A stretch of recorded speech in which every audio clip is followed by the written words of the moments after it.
Tahukah korang yang cable ties ni kita boleh recycle balik, kita boleh pakai balik walaupun ia telah digunakan. Aku bagi contoh. Katakan cable ties ni aku dah gunakan, aku pakai masuk ke dalam lubang dan aku ikat. Aku dah pakai ikat macam ni. Dan sekarang ni macam mana kita nak pakai balik cable ties yang dah aku ikat ni? Cara aku nak buka dan tanggalkan balik sangat mudah. Kita hanya gunakan pisau yang macam ni.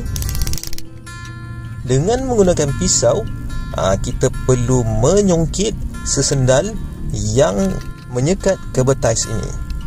Berhati-hati ya guna pisau tu. Pisau pula kata kena tangan nanti.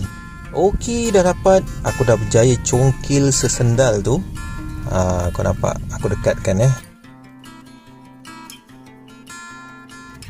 Dengan menggunakan jari hantu dan jari manis, kita cuba untuk menarik kabel ties ni keluar. Okey, dah siap. Macam senang bukan? Bolehlah kita pakai balik kabel ties ni. Tak membazir.